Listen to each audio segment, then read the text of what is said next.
had boils all over my body, infections in my brain, infections in my blood, right?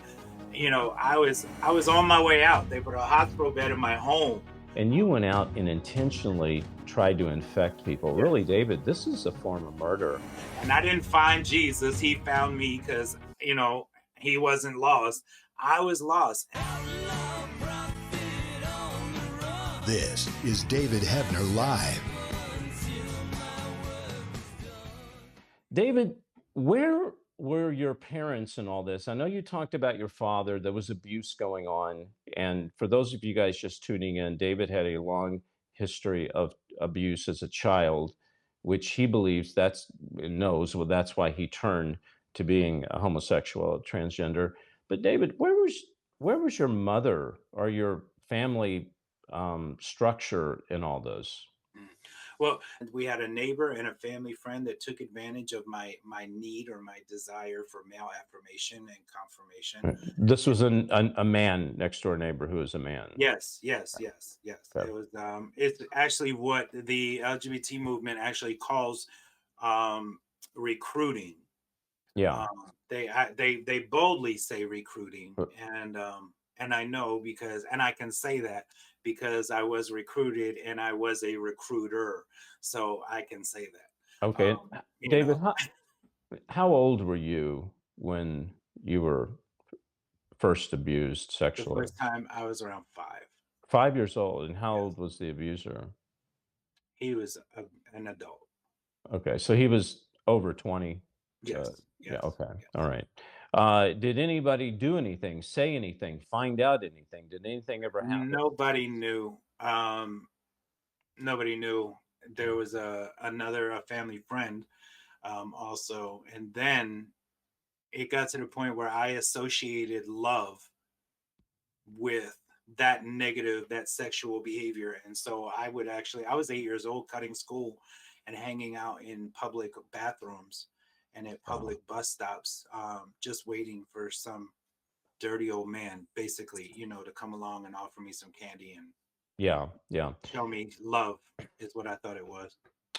Okay, I want to touch on something really quick because I didn't have it planned, but I feel like the Holy Spirit's guiding it. You mentioned satanic ritual abuse, and I deal with that a lot here on the show. Were you involved? Were you a victim of satanic ritual abuse? And even if you weren't, how does that fit into this recruiting to transgender and homosexuality? So I was present in a home where it did take place, alter all of that, and in a home where they were actually making very illegal pornography. Uh, okay, so satanic ritual abuse plays a part in converting people to homosexuality, predators, transgender, to really confusing people, basically, just messing Right. people up. I mean, and even aside from the SRA, right? Even aside from that, um, it's still, it's still, it's still satanic abuse. Yeah, Even if of it's not course. satanic ritual It, abuse, it's yeah. still satanic abuse. Uh, When a child is molested. But see what happens, David, is that it's like when a child is molested, okay, there's two things that happen, right? There's mhm, STDs, sexually transmitted demons, right? The transference of demons. mhm.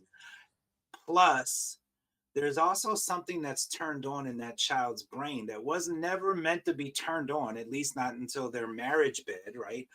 And Mhm. so when it's turned on in a 8-year old's head, that 8-year old sees nothing wrong with engaging in sexual activity with an 8-year old all the way up to the adult age of the man that molested him.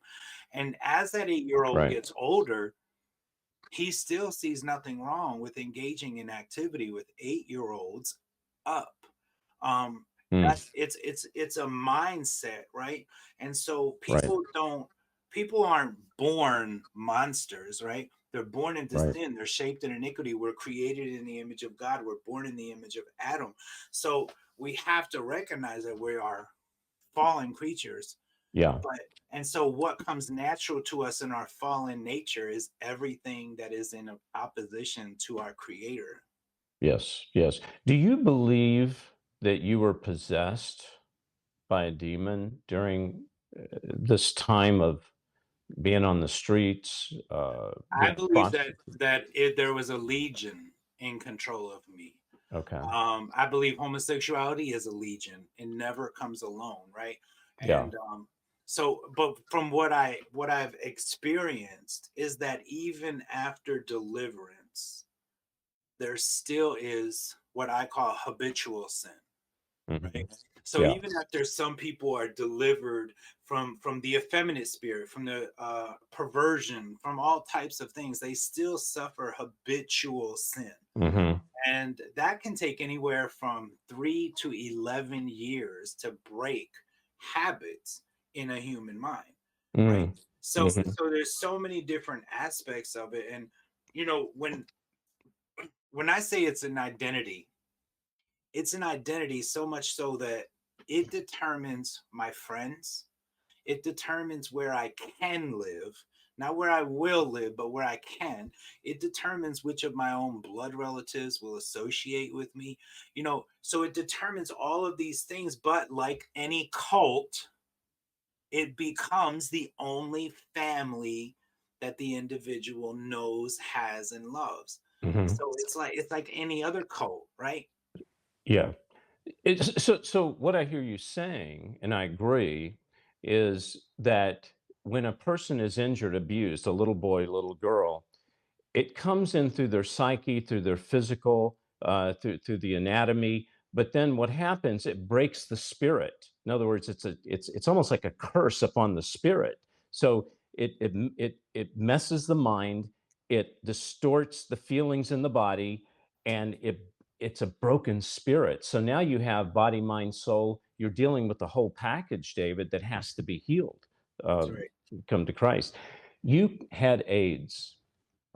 You contracted AIDS, um, but yet you look healthy to me, and you were miraculously healed of AIDS. And this wasn't Yes. recently. This was some time back, right? 11 years. 11 years. Wow. Back then, David, it was not heard of really of people back then to be cured of AIDS, to be delivered. No, what they say is, you know, and we're talking about like I had full blown AIDS, right? I was Right.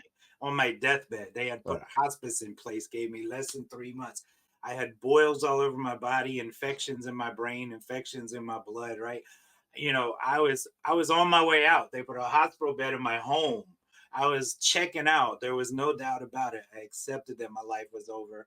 And that's when I picked up the word. That's when I called on him. And I didn't find Jesus. He found me because, you know, he wasn't lost. I was lost. And when I called upon him and when I spent weeks diving into his word and repenting and giving it all to him, I never asked him to heal me. I just didn't want to go to hell. I said, please don't allow me to go to hell, because I recognized on my deathbed that he wasn't sending me to hell, but he was going to honor my choice to go there because that's exactly what I deserved. And so I was just pouring it all out to him, giving it all to him, saying, just don't allow me to go to hell. And he Yeah. touched me, you know. And so in 2009 they called it undetectable, right? And they said, well, you're just undetectable. I said, well, does that mean I'm negative? And they said, well, no, Right. you're That, once positive, always positive, right. but we It, just can't detect the virus in your system, you know. And I'm right. like, I'll take that. But Yeah. I've had some anonymous tests done that did come back negative, and Yeah. so I know I've been healed. Oh, I know you have been healed. I know it's a miraculous parting of the Red Sea because the devil knew what you were going to be doing right now. He knew you were such a threat to him. Um, Real quick, you had AIDS. You knew that you were contagious during AIDS, and you went out and intentionally tried to infect people. Yes, Really, David, this is a form of murder. yes. Um, I don't want to. I don't want to dwell on that. But the reason I'm bringing it up is that there was a lot of hurt and a lot of hatred in you. Why would you want to go out and spread it around? What was in you that We made see, you? David, when I was 14 and I knew I had AIDS, I went to my peers, the older transgenders and drag queens, and I said, what am I going to do? I have AIDS. And they said, so what? So do we. And the blankety blank that gave it to you didn't care. So don't you care who you give it to? And one of them said to me, take out as many as you can. And I Wow. was 14. I was angry. I was a runaway from home because my mom, how dare she want me to be the son she gave birth to, right? And no, and I was broken. Broken people want to break people, hurt people want to hurt people, and so I spent better of 20 years intentionally and purposely infecting people with the HIV/AIDS virus. And there's nothing like having a young man that you infected when he was 14 stand before you at 18 or 19, and you're saved, right? You are no longer the person he knew, Right. and him wrap his arms around you and say, I forgive you. Mm. And there's nothing like that. And it was a message from my Father in heaven, that I had a father, first of all, right? Mm-hmm. And that he wanted me to know that I was forgiven. And Wow. and and it weighed heavily upon me in my Yeah. first couple of years in my walk. And it was almost audible. He said to me, stop pulling that baggage around. You don't need all that luggage. If you're going to really lay it at the cross, if my grace is sufficient, then lay it at the foot of the cross. And that's what Wow. I did. And It- that was it. What? Wow. How old were you that pivotal moment that God spoke to you and you knew that you were on the road to recovery? When do you remember that moment, that second? I remember it was 2009, and it's my moment of grace. It was the moment that I knew I was no longer afraid to die, and that I actually wanted to die. Wow.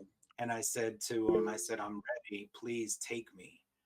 Please take me now. I said, I don't want to look like this. Don't want to be like this. I don't want to feel like this. Please take me now. I'm ready to go home. Please take me. And that was the moment that he touched me. And that was the moment that he rose me up. And I actually could feel all of it Yeah. lift right up off of me. Yeah.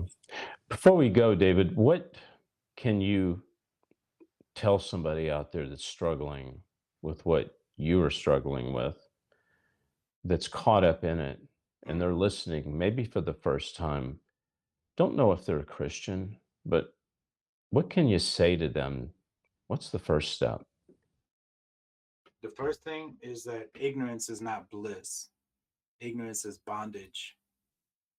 And I'm not going to just smile at you and tell you God loves you and he's got a plan for your life. I'm going to let you know that God does love you. His love is everlasting. He loves you from beginning to end. However, his love doesn't get you into the kingdom of heaven. His mercy does that. You don't have to obtain his love, but you must obtain his mercy. Yeah. And Amen. I know it's not an easy thing to do, to walk away from every single aspect of your life. But listen to me. My very worst day in Yeshua, Jesus the Christ, it far outweighs my best days when I was tore up from the floor up and confused and broken and hurting. I know the low self-worth. I know the misery. I know putting on a smile where everybody in my life would have said I was happy, content, secure, and Paige is who she's supposed to be, but they had no idea that inside I was a hot mess and I just wanted to end my life several times. Wow. So, there's hope, and that hope is only found in Jesus the Christ. Amen. In these last days, there will be perilous times. People will worship false gods. Lying signs and wonders. Bibles will be taken out of schools. As the Antichrist arises, Christians will be persecuted. But now, God's people have awakened. David Heavener Investigates is proud to bring you End Times Investigations, a new DVD series containing over 8 hours of interviews, commentaries, and teaching on Illuminati and the New World Order, Satanism, miracles and healings, the Antichrist, and one world religion. David interviews some of the top experts in their field. Hi, I'm David Heavener, and I'm proud to bring you this brand new DVD collection, End Times Investigations. David reveals how the media is working hand in hand with the Antichrist system. Order now and receive this special DVD collection. Equip yourself and your family. Text BONUS to 41444 or davidheavener.tv/order. Call toll-free 844-806-0006. Text BONUS to 41444 or davidheavener.tv/order. Call toll-free 844-806-0006.